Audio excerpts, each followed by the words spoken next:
Hello दोस्तों, good morning to all. आप सभी का स्वागत है हमारे अपने यूट्यूब चैनल पे। आई होप कि आप सभी बढ़िया है। आप सभी का प्रिपरेशन एसबीआई क्लर्क के लिए बहुत अच्छा चल रहा है। एंड आज का वीडियो जो है वो आपके लिए बहुत ज़्यादा इंपॉर्टेंट रहने वाला है। यहाँ मैं आपको बताऊंगा कि लास्ट के जो 10 10 या 15 डेज होते हैं आपके सामने जो है, वहाँ आपकी सोच क्या होनी चाहिए, आपको क्या करना है क्या नहीं करना है, क्या डूज एंड डोंट्स है, उसके ऊपर हम यहाँ देखने वाले हैं। अब देखो, आप बोलोगे कि सर लास्ट टाइम आपने 21 डेज स्ट्रैटेजी बताई। 21 डे स्ट्रेटेजी कंप्लीट नहीं हुई, उसके पहले आपका एडमिट कार्ड आ गया, आप स्ट्रेटेजी चेंज कर रहे हो। एक्चुअली जब हम प्रिपरेशन करते हैं ना, उसी टाइम पे भी मेरा ना एक स्ट्रेटेजी का ही नोटबुक बना हुआ था। यानी कि कंप्लीट थोड़े दिन बाद जब हमारा इंप्रूवमेंट हो जाता है, इंप्रूवमेंट के बाद हम स्ट्रेटेजी में चेंज करते हैं। एक्चुअली आपको 21 डे स्ट्रेटेजी में कुछ भी ज्यादा चेंज नहीं करना है। वो वाली स्ट्रेटेजी सेम रहेगी कि आपको प्रीवियस ईयर क्वेश्चन ही करने हैं 99% ऑफ टाइम्स। थोड़े बहुत आप बोल सकते हो कि थोड़ा सा डिफिकल्टी लेवल आपको लगे कि इतना भी ज्यादा आसान नहीं आ सकता, ऐसा अगर आपको लग सकता है तो आप कर सकते हो एक या दो थोड़े डिफरेंट, यानी कि मॉक्स जो कि नॉर्मल मॉक्स होते हैं, जो कि थोड़े से डिफिकल्ट होते हैं। आगे बढ़ते हैं, हमें क्या क्या करना है वो देखते हैं। एग्जाम डेट्स के बारे में पहले देखते हैं। एग्जाम डेट्स कौन सी है? 22, 27, 28 and 1 of March. 1 of March. अगर 22 को कंसिडर किया जाए तो हमारे पास 10 to 12 डेज है। एंड उसके बाद 15, 16 और 20 डेज अप्रोक्सीमेटली। अब देखो, हर एक के लिए खुद का एक स्ट्रेटजी बनने वाला है, वो आप बनाने वाले हो ये वीडियो देखने के बाद। पॉइंट इज दैट कि आपका परसेंटाइल जो होता है, मैं फिर से एक बार आता हूँ परसेंटाइल के ऊपर। परसेंटाइल को एक मिनट में आपको पहले एक्सप्लेन करता हूँ। आपका परसेंटाइल वो होता है कि अगर आपका परसेंटाइल 80 है तो आप फर्स्ट 20% बच्चों में हो, यानी कि आपके सिलेक्शन होने के चांसेस बहुत ज्यादा है। अगर आपका परसेंटाइल 90 है, 90 प्लस है, तो आप पहले टॉप 10 बच्चों में हो, यानी कि आपका सिलेक्शन, यानी कि प्रीलिम्स तो 101% निकल सकता है। लेकिन अगर आप रिलाई करते हो 80 माइनस में, यानी कि आपका परसेंटाइल 80 माइनस है। अब देखो, जिनका भी परसेंटाइल 80 माइनस है उनको क्या करना है, पहला पॉइंट, उनको सिर्फ एंड सिर्फ प्रीलिम्स का प्रिपरेशन करना है। जिनका भी अब देखो, ये पहला पॉइंट बोला। दूसरा पॉइंट, जिनका परसेंटाइल 80 प्लस अभी अभी जाने लगा है, उनको भी सिर्फ एंड सिर्फ प्रीलिम्स का ही प्रिपरेशन करना है। फिर से एक बार बोल रहा हूँ, क्या हो जाता है मालूम है, हम बहुत ज्यादा जीए जीए करंट अफेयर्स कर लेते हैं तो हमारा प्रीलिम्स नहीं निकलता। यहाँ हम चांस नहीं ले सकते। प्रीलिम्स एंड मेंस के बीच में भी 50 डेज का गैप है, 40 to 50 डेज का गैप है। उसमें हम मेंस का प्रिपरेशन कर सकते हैं, लेकिन पहले प्रीलिम्स जीतना इंपॉर्टेंट है, प्रीलिम्स क्लियर करना इंपॉर्टेंट है।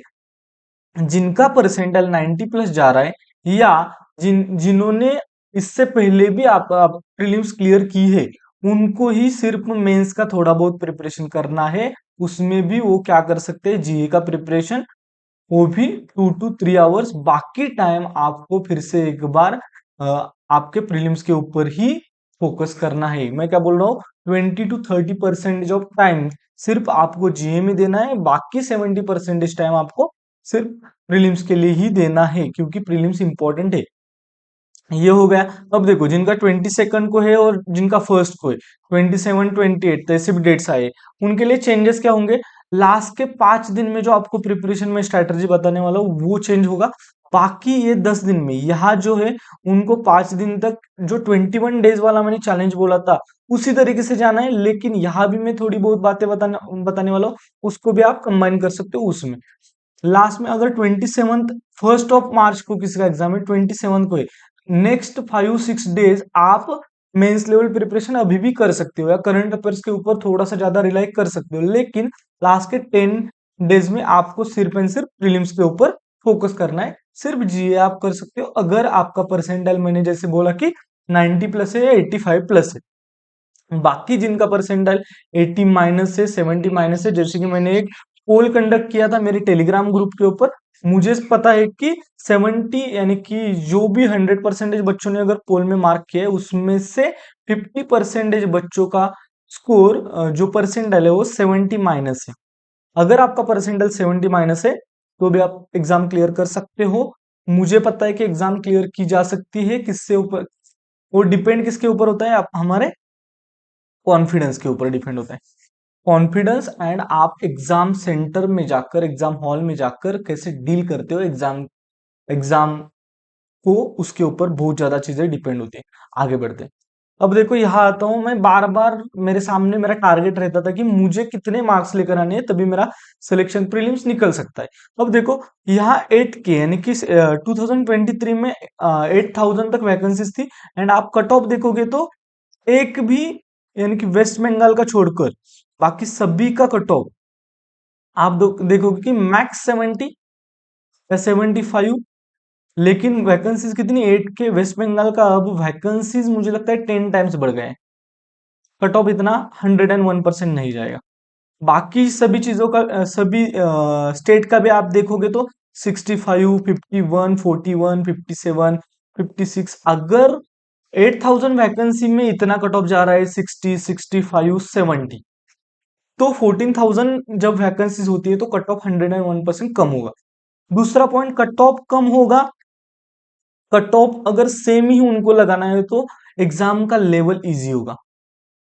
क्या हो सकता है, अगर उनको उनका कट ऑफ मेंटेन करना है तो एग्जाम का लेवल बहुत ज्यादा इजी होगा। आरआरबी क्लरिकल लेवल जो वो एग्जाम होती है, ऐसा हो सकता है, ऐसा मुझे लगता है। मुझे जो लगता है वो थोड़ा बहुत, यानी कि आप बोल सकते हो कि मैंने एग्जाम्स दिए उसकी उसी के बेसिस के ऊपर मैं बोल रहा हूँ। तो ऐसा हो सकता है कि एसबीआई क्लरिकल का एग्जाम बहुत ज्यादा आसान आ जाए। एंड नॉर्मलाइजेशन भी रोल प्ले करेगा, वो भी आपको पता है। इसका मतलब क्या है कि 14,000 जब हमारे सामने वैकेंसीज है तो मैक्सिमम कट ऑफ कितना जा सकता है, कंसिडर किया हमने 70।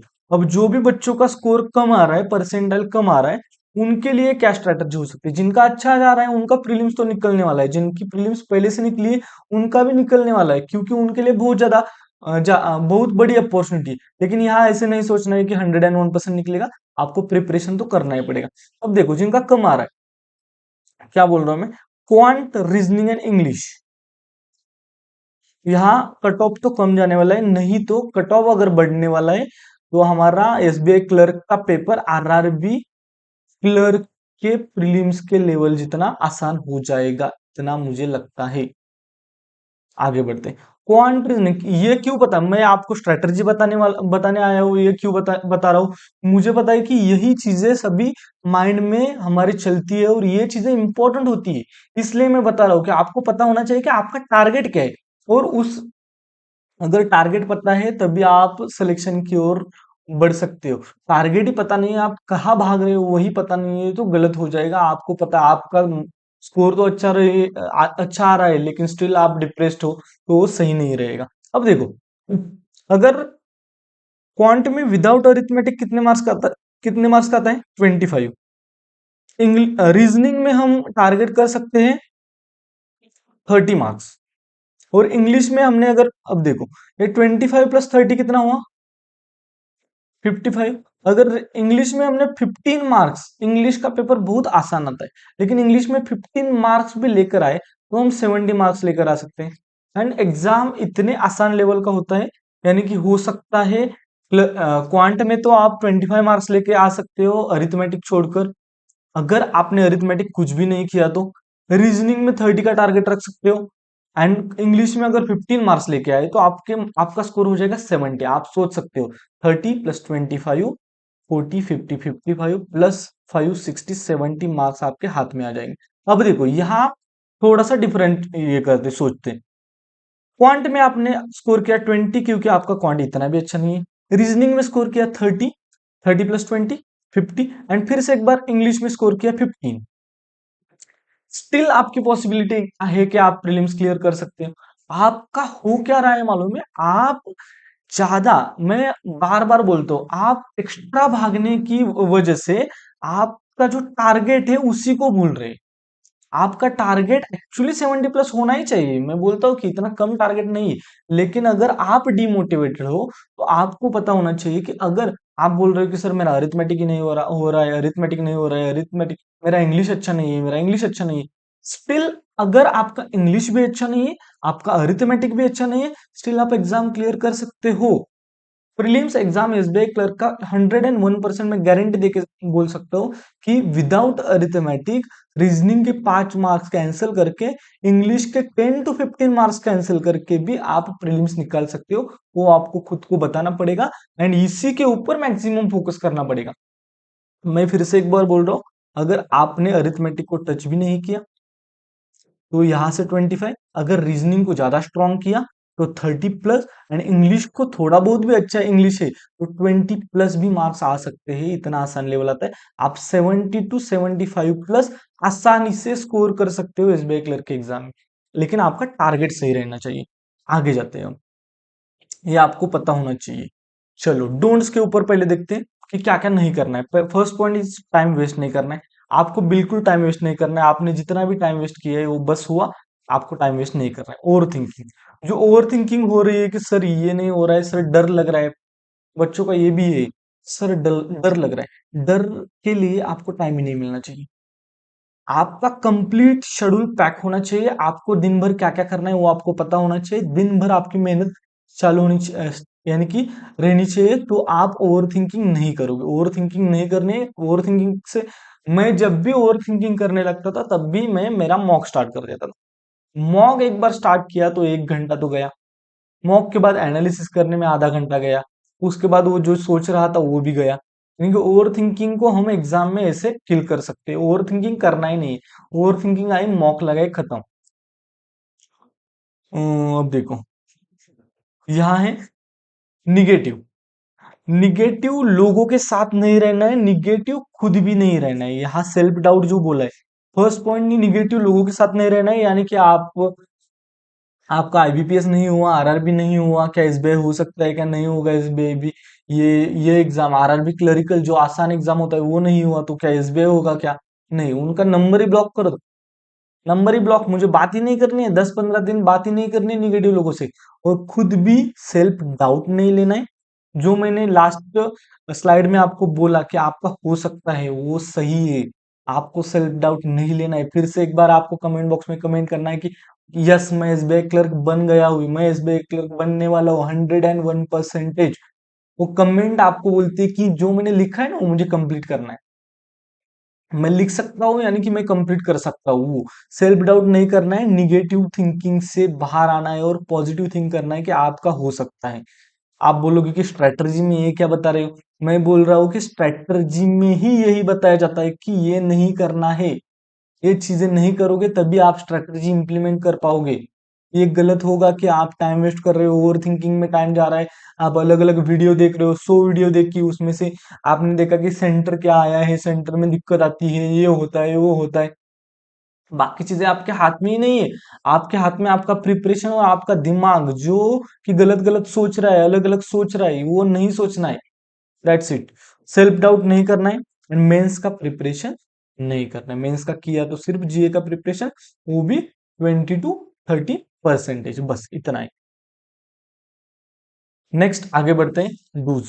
डूज में आते हो स्ट्रैटेजी। स्ट्रैटेजी पहला पॉइंट रहेगा। स्ट्रैटेजी में आपको पॉजिटिव थिंक करना है कि आपका हो सकता है, कि यस आपका हो सकता है, मेरा सिलेक्शन हो सकता है। वही आपको अफर्मेशन काम आती है। आपको सोचना है कि सुबह उठने के बाद शाम को सोते टाइम, यस ये मेरा एसबीआई क्लर्क हो गया है, मैं एसबीआई क्लर्क बन सकता हूँ, बन सकती हूँ, एंड आप उसी के बाद एसबीआई क्लर्क बनने वाले हो। निगेटिव सोचोगे तो नहीं होगा। आपका हो सकता है, yes. And focus on only and only and only preparation.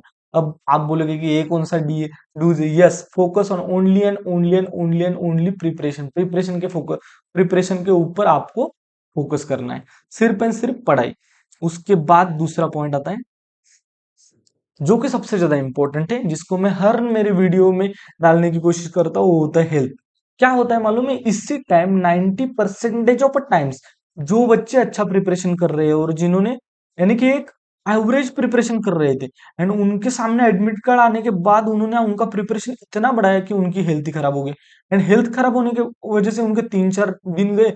3-4 दिन जब वेस्ट हो जाते, और खाली दिमाग शैतान का घर होता है, वो खाली दिमाग आपका दिमाग कंप्लीट खा लेता है।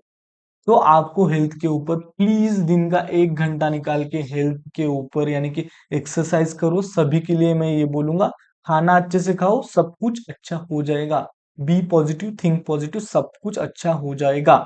खाना अच्छे से खाना है, सोना टाइम पे है, थोड़ा कम सो गए तो भी चलेगा, लेकिन खाना अच्छे से खाना है और एक्सरसाइज करना है। नेक्स्ट,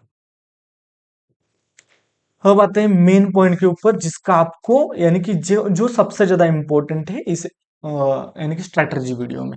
आप बोलोगे कि ये क्या वेस्ट ऑफ टाइम था? नो, वेस्ट ऑफ टाइम नहीं था। आपको पॉजिटिव सोचना है, वही है, एंड आप एसबीआई क्लर्क हो सकते हो, वही सोचना है, निगेटिव नहीं सोचना है। अब देखो, first point, timing. Admit card आने के बाद मेरी स्ट्रेटजी कैसे चेंज होती थी? मेरे सामने आ जाता था मेरा टाइमिंग। सपोज मेरा टाइमिंग 27 को 1 PM पे, सभी का ऐसे कौन सा तो एक टाइमिंग होगा, वो आपने आपको नोट करना है कि 27 को 1 PM को मेरा पेपर होने वाला है। आज से आपका क्या होगा? आपके स्ट्रेटजी में पहला चेंज ये आएगा कि 1 PM को अगर पेपर यानी कि मेरा एग्जाम का टाइमिंग है, यानी कि 1:30 बजे मेरा पेपर होने वाला है स्टार्ट। तो डेली अगर मैं आपकी जगह पे होता तो मैं क्या करता? आपको कैसे स्ट्रैटेजी में इसको इंप्लीमेंट करना है? एक 1:15 के बाद आपको स्टार्ट करना है आपका ये वाला मॉक। मैंने कहा आपको जाना है और आपको आपके टेबल के यहाँ बैठना है। मैं जो बोल रहा हूँ वही करना है। प्लीज प्लीज प्लीज, आपकी इंप्रूवमेंट होगी। ये चीजें आपको आपके एग्जाम सेंटर में, एग्जाम हॉल में, जो आपका वो वाला क्वेश्चन होता है ना, सर पैनिक हो जाते हैं हम एग्जाम हॉल में, वो कैसे नहीं होना है, वो ये चीजें आपकी सॉल्व करने वाली है। तो आपको क्या करना है मैं बता रहा हूँ। एक सॉरी, 1:30 बजे मेरा पेपर स्टार्ट होने वाला है। 1:15 को मैं गया, मेरे डेस्क के ऊपर बैठा और मैं स्टार्ट कर रहा हूँ मेरी मॉक जो भी है। और मैं मॉक मॉक मॉक क्या की मैंने? मॉक ओपन की। अब बज गए 1:20। मॉक ओपन की, स्टार्ट के बटन के पहले 10 मिनट मुझे ऐसे, मेरे सामने कुछ पेज भी नहीं है। अब देखो, पेज आपके राइट साइड में रखना है आपको 5 मिनट पहले, लेकिन 10 मिनट पहले आपके सामने कुछ भी नहीं, आपके सामने सिर्फ पेन है, एंड आप यहाँ बैठे हो। मैं क्या बोल रहा हूँ, फिर से एक बार सुनो। ये आपको इम्प्लीमेंट करना है, प्लीज। बेनिफिट होगा, 101% होगा। आपके सामने आपका टाइमिंग है 1:30, 1:20 पे आप अपने आपका मॉक ये किया है, यानी कि ओपन किया है। ओपन करने के बाद आपको जो 5 मिनट का लिखने का टाइमिंग आता है ना, वो चल रहा है। ऐसा सोचो, क्या चल रहा है? एक लिखने का टाइमिंग होता है ना 5 मिनट का, वो चल रहा है, एंड 1:20 पे आप ऐसे बैठे हो। 1:20 पे आप बैठे हो, दो किसी से भी बात नहीं करनी है, फोन आपका साइलेंट है। आप सिर्फ पेपर के बारे में सोच रहे हो कि मॉक में मुझे अच्छा करना है, जहां तक हो जाऊंगा वहां छोड़ना है और आगे बढ़ना है, या आप पॉजिटिव पॉजिटिव चीजें बोल रहे हो खुद के साथ। दूसरा पॉइंट, आपका 5 मिनट कंप्लीट हुआ। 5 मिनट कंप्लीट होने के बाद और लास्ट का जो 5 मिनट है, जहां आपके सामने एक एक्चुअल में वो लिखने के लिए आता है, वो लिख कर हो जाता है, उसके बाद वाला 3, 4 या 5 मिनट वाला फेज, यानी कि आप एग्जैक्ट 1:30 को पेपर स्टार्ट करने वाले हो, 1:25 हो चुके और आप बैठ गए हो। अब आप सोच रहे हो कि क्या करना है। फर्स्ट पॉइंट कि रीजनिंग में अगर स्ट्रक हो गया पजल में, तो क्या मैं मुझे छोड़कर आगे जाना है? ना, रीजनिंग में इतना भी फास्ट नहीं भागना है। फास्ट भागने के चक्कर में मेरा पजल गलत हो जाए और मेरे 3, 4 मिनट वेस्ट हो जाए। थोड़ा सा स्लो कर सकता हूँ, 5 सेकंड एक्स्ट्रा जाएंगे, लेकिन मेरा पजल करेक्ट आएगा। क्वांट में मुझे फोकस करना है कि अगर मैंने वो नंबर सीरीज उठाई और नंबर सीरीज मेरे से नहीं बन पा रही है, तो वो छोड़कर मैं आगे जाऊं। इंग्लिश में मुझे वो क्वेश्चन ढूंढ के निकालने हैं कि जो एग्जाम के लेवल के आसान आसान 15 मार्क्स मुझे पहले देने वाले हैं। कॉलम बेस्ड क्वेश्चन, यानी कि वो स्वैपिंग वाले क्वेश्चन, आरसी में अगर आरसी आसान आया तो आरसी में से क्वेश्चन, वो इजी इजी इजी क्वेश्चन मुझे पहले ढूंढ के निकालने हैं, वो 15 मार्क्स लेकर आने हैं। यानी कि वहां आपको सिर्फ एंड सिर्फ पॉजिटिव सोचना है कि कैसे रीजनिंग में अगर एक पजल डिफिकल्ट पे आ गया तो उस छोड़ देना है। गलती से भी अगर आपको लग रहा है कि वो वर्ड वाला जो क्वेश्चन होता है ना, कि रवि नाम है और उसमें से फर्स्ट थर्ड एंड कौन सा भी लेटर है वो लेटर से आपको एक मीनिंगफुल वर्ड बनाना है, कितने मीनिंगफुल वर्ड बन सकते हैं। अगर 4 लेटर वाला दिया है एंड उसके 3 लेटर वाला दिया है तो आप उसमें ट्राई कर सकते हो, लेकिन 4 लेटर वाले में भी ट्राई किया आपने और आपको 1% भी लग रहा है कि गलती से गलत हो सकता है, तो वो सॉल्व नहीं करना है। वो आप खुद को बता रहे हो एग्जाम के 5 मिनट पहले। अब 1:30 हो गए, आप स्टार्ट नहीं करने वाले हो। जो भी मेरा ये वीडियो देख रहा है उनके लिए मैं एक चीज बोल रहा हूँ, एक ट्रिक बोल रहा हूँ, आपको क्या करना है देखो। कंप्लीट एग्जाम सेंटर को इन्विजिलेटर्स बोल रहे हैं कि start exam start exam start exam, कितने बजे? 1:30 में। लेकिन ऊपर आपका टाइमर चल रहा है कि स्टिल 1.1 मिनट बाकी है, 2 मिनट बाकी है। 2 मिनट तक आप एग्जाम स्टार्ट कर सकते हो, अगर नहीं किया तो ऑटोमेटिक स्टार्ट हो जाएगा। अब क्या करना है, इन्विजिलेटर्स को आने दो, यहाँ ऐसे ऐसे स्क्रॉल यानी कि आप माउस हिला रहे हो ऐसे कुछ दिखाना है, लेकिन स्टार्ट नहीं करना है। सभी ने आप उनका एग्जाम स्टार्ट कर लिए, आपको स्टार्ट नहीं करना है। आप क्या करोगे, एक बार सभी चीजें शांत हो गई, उसके बाद में आपके सामने 1 मिनट चल रहा है, नीचे चल रहा है एंड आप यानी कि मैं बोल रहा हूँ 1:30 के बाद भी एक मिनट बाद आप एग्जाम हॉल जैसा माहौल बनाकर आप खुद को बताओगे 1 2 3 एंड गो, एंड आपको एग्जाम सेंटर वाला फील आना चाहिए आपके एग्जाम यानी कि जो मॉक दे रहे हो उसमें, और स्टार्ट करो आपका मॉक देना। आपको समझ में आ रहा है मैं क्या बोल रहा हूँ? ये बहुत इंपॉर्टेंट है। अगर वैसे किया तो एग्जाम सेंटर में भी सेम होने वाला है। सभी बच्चों ने आपका उनका उनका ये स्टार्ट किया, एग्जाम स्टार्ट किया, जल्दी जल्दी में सभी जगह से आवाज आ रही एंड आप कूल हो, शांत हो, and उसके बाद थोड़ा सा शांत हो गया, आपके पास 1 मिनट है, आपने देखा यस यस यस मैं स्टार्ट कर सकता हूँ एंड उसके बाद आपने स्टार्ट किया, दैट्स इट। ये होगा, ये सबसे ज्यादा इंपॉर्टेंट है। डेली आपको सेम टाइम पे मॉक देनी है, और मॉक देने से पहले 10 मिनट या 11 मिनट ये जो मैंने बताया वो करना है। वो आपके लिए मैंडेटरी है। आपको बताना है कि ये एग्जाम जो है वही मेरी एग्जाम, मेन जो एग्जाम है वो एग्जाम है, और आपको ये डेली करना ही है। स्ट्रेटजी का पहला पॉइंट ये रहेगा, टाइमिंग। दूसरा यही 10 मिनट माहौल वाला जो बोल रहा था ना, वही टफ मॉक नहीं देनी है। क्या बोलो, मैक्सिमम टाइम्स जो भी आपको मॉक प्रोवाइड करने वाले प्लेटफॉर्म से वहां जहां भी टॉप लेवल के मॉक्स है वो मॉक्स नहीं लगाने हैं। नॉर्मल प्रीवियस ईयर मॉक आपको मैं फिर से एक बार बोलूंगा कि अगर आपने स्ट्रेटजी वीडियो नहीं देखी तो प्लीज वो स्ट्रेटजी वीडियो कंप्लीट देखिए, 21 डे स्ट्रेटजी वाली।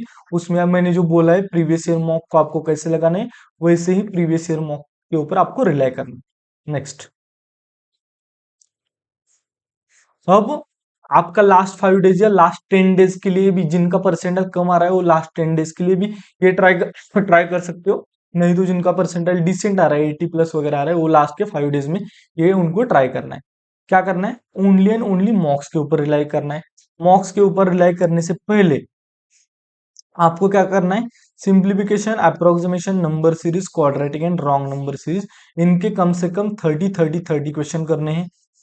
टेबल देखने हैं, स्क्वायर देखने हैं, स्क्वायर रूट देखना है, उसके बाद फ्रैक्शन टेबल देखना है। वो आपको डेली देखना पड़ेगा क्योंकि आपके 25 मार्क्स इंपॉर्टेंट है। अब 25 मार्क्स होने के बाद अरिथमेटिक के बारे में भी मैं बोलूंगा वो कैसे करना है। अब देखो ये हो गया, उसके बाद आपको क्या करना है, आपको एक लगानी है आरआरबी पीओ की मॉक। क्या बोल रहा हूं मैं, आरआरबी पीओ की मॉक लगानी है। आरआरबी पीओ की मॉक होने के बाद आपको लगानी है आरआरबी क्लर्क की मॉक।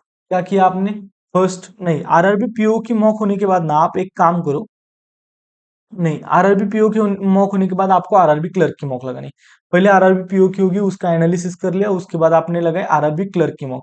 अब देखो ये क्या कर रहे हो आप प्रीवियस ईयर मॉक ही लगा रहे हो। ये भी प्रीवियस ईयर मॉक आपको मैंने सोर्सेस भी बता दिए कि कहाँ कहाँ मिलेगी। वो आप अगर वीडियो नहीं देखी है तो वो देख लीजिए, वहां से आपको समझ में आएगा। आरआरबी पीओ की लगाई, उसके बाद आरआरबी क्लर्क की लगाई, उसके बाद आप क्या करोगे, एसबीआई क्लर्क की मॉक लगाने से पहले एक सेक्शनल मॉक लगाओगे इंग्लिश की। वो सेक्शनल मॉक जो इंग्लिश की होगी वहां आप सोचोगे कि मुझे ज्यादा स्कोर ही नहीं करना है, मेरा टारगेट 15 मार्क्स है, मेरा टारगेट 20 मार्क्स है। अगर आपका इंग्लिश अच्छा है तो आप अच्छा टारगेट रख सकते हो, लेकिन इंग्लिश अच्छा नहीं है तो टारगेट को कम करो। जो भी अच्छे आपके वीक पॉइंट है, वीक पॉइंट को छोड़ दो। एरर डिटेक्शन मेरे से गलत होता है तो एरर डिटेक्शन को हाथ ही नहीं लगाऊंगा, जो अच्छा है उसी को। यानी कि इंग्लिश को सोचते टाइम फिर से एक बार मैं स्ट्रेटेजी में आपको बोल रहा हूँ कि 30 मिनट्स 20 मिनट्स 30 क्वेश्चन, ऐसा सोचने की जगह अगर आपने 20 मिनट्स 20 क्वेश्चन ऐसे अगर सोचा तो आपके पास यहाँ टाइम एक्स्ट्रा मिलता है आपको पेपर सॉल्व करने के लिए। जहां आप 20 मिनट्स में 30 क्वेश्चन को टारगेट करके 10, 11 या 12 मार्क्स लेकर आ रहे हो, वही जगह पे आपने अगर 20 मिनट्स और 20 क्वेश्चन को टारगेट किया तो आपके मार्क्स 15, 17 या 20 तक जा सकते हो। और ये अगर 15, 17 तक पहुंच गए तो आपका कॉन्फिडेंस बढ़ेगा, और कॉन्फिडेंस से और ये बढ़ाकर आप 20 मिनट 22 क्वेश्चन, 20 मिनट 25 क्वेश्चन ऐसा बढ़ा सकते हो। That's it. ये हो जाएगा इंग्लिश के लिए। मैंने क्या बोला आपको, क्या करना है, सिंप्लीफिकेशन अप्रोक्सीमेशन 30 क्वेश्चन, उसके बाद आरआरबी पीओ की मॉक, उसके बाद आरआरबी क्लर्क की मॉक, उसके बाद एक सेक्शनल मॉक इंग्लिश की, उसका एनालिसिस अच्छे से एनालिसिस करना है, उसके बाद एसबीआई क्लर्क की मॉक। ये हो गया। वो साइकिल होने के बाद फिर से एक बार सेम साइकिल को आपको रिपीट करना है। आप यहाँ क्या कर सकते हो, मॉक लगा सकते हो। मॉक में मॉक एज ए क्विज काम करेगी RRB PO and RRB clerk की। एंड आपका जो भी पोर्शन अच्छा नहीं है, यहां मैं आपको ये बोलूंगा, जो भी आपका पोर्शन अच्छा नहीं है, यानी कि आपके डीआई अच्छे नहीं है तो डीआई के ऊपर 1-2 घंटा काम कर सकते हो। अगर आपका पजल अच्छा नहीं है तो पजल के ऊपर 1-2 घंटा काम कर सकते हो। ये आप एक्स्ट्रा में कर सकते हो, लेकिन यही फ्लो मेंटेन करना है। ये फ्लो मेंटेन करते टाइम आपको ये जो मैंने बोला कि सेम टाइम पे मॉक लगाना, वो भी आपके लिए इंपॉर्टेंट रहने वाला है। एंड उसके साथ साथ अब देखो यहाँ से आज क्या बनने वाला है, ये जो मैंने ये चीजें सारी चीजें बताई, वो चीजें लेकर आप एक आपका प्लानिंग बनाओगे आपके टाइमिंग के अकॉर्डिंग, आप कैसे जाने वाले हो एंड आप एसबीआई क्लर्क बनने वाले हो, आपकी प्रीलिम्स क्लियर होने वाली हो। वही आपको खुद को बताना पड़ेगा, तभी आपका हो जाएगा। एक चीज कुछ तो बतानी रह गई। हाँ, अगर समझो कि 8 AM पे आपका एसबीआई क्लर्क का प्रीलिम्स एग्जाम है, एग्जाम का टाइमिंग है, तो आपको क्या करना है, सुबह सुबह तो इतना ये नहीं कर सकते आप। सुबह उठकर पहले सिंप्लीफिकेशन अप्रोक्सीमेशन नंबर सीरीज ये कर लो। ये करने के बाद मैंने जैसे बोला है आपको कि ऐसे टाइम पे 10 मिनट पहले, 15 मिनट पहले बैठना है, सेम एग्जाम सेंटर वाला माहौल क्रिएट करना है। एंड उसके बाद ये वाली मॉक लगानी। मॉक लगाने के बाद आगे आप जाओगे और ये वाला आपको डेली शेड्यूल फॉलो करना है। इसी से आपका स्पीड बढ़ेगा, मोमेंटम बढ़ेगा और आपका प्रीलिम्स निकल जाएगा, गारंटी दे रहा हूँ। एंड जिनका भी ऐसा है कि 25 मार्क्स हाथ में आ रहे हैं, उनको अरिथमेटिक अगर करना है तो अरिथमेटिक कहाँ से करना है, ये जो previous year RRB PO, RRB clerk and SBI clerk की आपने मॉक लगाए, एसबीआई क्लर्क की भी लगा सकते हो, आईबीपीएस क्लर्क की भी लगा सकते हो। यहाँ दोनों में आपका आपकी चॉइस रहेगी क्योंकि सेम लेवल रहता है। यहाँ जो भी आपके अरिथमेटिक के क्वेश्चन आ रहे हैं वो आपको सॉल्व करने हैं बाकी टाइम में आपके, यानी कि आपका अरिथमेटिक भी हो जाएगा। अरिथमेटिक की क्वेश्चन भी आसानी से, ये 25 मार्क्स लेकर एक्चुअली आना इतना भी मुश्किल नहीं होता, मुझे पता है। तो ये 25 प्लस अरिथमेटिक की तैयारी आपको करनी पड़ेगी, वो आपको करनी है इसी प्रीवियस ईयर मॉक से। That's it. ये होगी आपकी लास्ट के 10 दिन 15 दिन जो भी आपके हाथ में वो आके स्ट्रेटजी। स्ट्रेटजी का सबसे बड़ा हिस्सा रहेगा आपका ये वाला, जहां आप 1 घंटा या डेढ़, यानी कि सेम टाइमिंग के टाइमिंग टाइमिंग पे आप आपकी मॉक देने वाले हो। That's it. Health is wealth, health important है, वो भी आपको फिर से एक बार बता रहा हूँ। दैट्स इट, इतना ही बोल पाऊंगा, बहुत ज्यादा हो गया। एंड अगर वीडियो अच्छा लगा है तो please like share and subscribe, and comment box में कमेंट करना है कि मेरा एसबीआई क्लर्क होने वाला है, मैं एसबीआई क्लर्क बन चुका हूँ, एंड आपका होगा उसी टाइम होगा। And thank you so much for watching. नए हो तो प्लीज मेरा जो टेलीग्राम ग्रुप है मेरा उसका लिंक आपको डिस्क्रिप्शन में मिल जाएगा, वहां से आपको ज्वाइन करना है। एंड मेरा इंस्टा आईडी वो भी आपको डिस्क्रिप्शन में मिल जाएगा, वहां से आप मुझे फॉलो कर सकते हो, आप आपके क्वेश्चंस मुझे पूछ सकते हो। And that's it. Comment box में कमेंट कीजिए कि वीडियो कैसा लगा। Thank you so much for watching.